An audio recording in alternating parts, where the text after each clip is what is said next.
এটা 18 নম্বর অঙ্ক। এখানে কিছু প্রশ্ন দেওয়া আছে আর কিছু তথ্য দেওয়া আছে। তো এই তথ্যগুলোকে প্রথম প্রশ্ন করছে এক্স এর মান কত।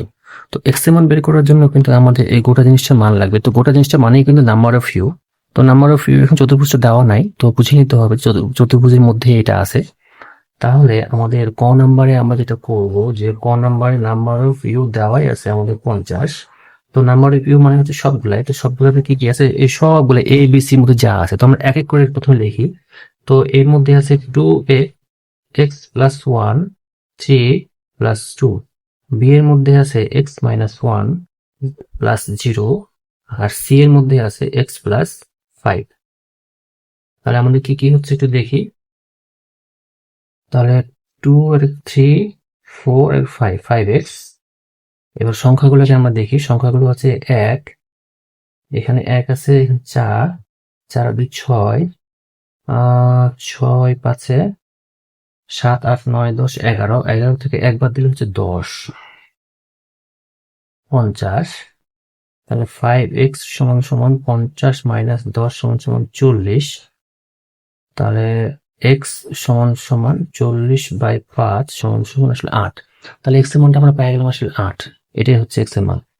এরপর যে আমরা খ নাম্বারটা দেখি, আসলে খ নাম্বারে কি হবে, এখানে বলে দিছে দুইটা মান বের করতে বলছে। আসলে এখানে একটা হচ্ছে সি বাদ বি এর মানটা কত, এ বাদ বি এর মানটা কত। পূরক মানে কিন্তু এটা বাদ।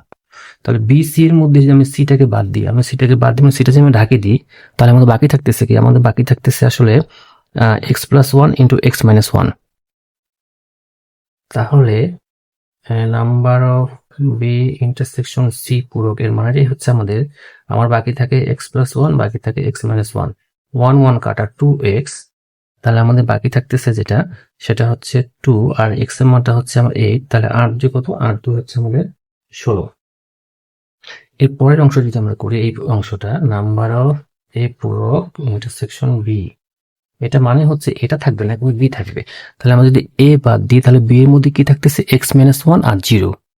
তাহলে এক্স মাইনাস 1 না 0 না লিখলেও হয়। তাহলে এক্স এর মান হচ্ছে 8, 8 থেকে 1 বাদ, তাহলে ভাগ হলো 7। আচ্ছা, এরপরটা একটু একটু ট্রিকি আছে কোশ্চেনটা, একটু দেখি আমরা এরপরটা কি বলছে। তিনটাই দিছে কিন্তু সি পুরো পূরক দিছে, তো সি পূরক মানে সিটা বাদ। তো সি বাদ, কিন্তু এ বি এর মধ্যে কিন্তু ইন্টারসেকশন, তাহলে ইন্টারসেকশন মানে কিন্তু হচ্ছে আসলে কমন। তাহলে এ ইন্টারসেকশন বি আসলে আমাকে বের করতে হবে। সি পূরক মানে সি নাই, তো এটা যে নাই মানে হচ্ছে A intersection B. A B এর মধ্যে কমন কি, এ বি এর মধ্যে কমন হচ্ছে এক্স প্লাস 1। খেয়াল করি এ বি এর মধ্যে কমন কিন্তু এক্স প্লাস 1 প্লাস 3, কিন্তু এই 3টা আবার সি এর মধ্যে থাকার কারণে, যেহেতু সি পূরক দিচ্ছে তার মানে এটা বাদ, তো এটা বাদ থাকার কারণে আমাকে বের করতে হবে আসলে এক্স প্লাস 1। তাহলে আছে এক্স এর মান হচ্ছে 8, আর আগে থেকে 1 ছিল, এটা 9। তাহলে এইটাই হচ্ছে উত্তর। এই প্রশ্নটা করতে গিয়ে একটু ঝামেলা হবে, এটা একটু সাবধানে করতে হবে।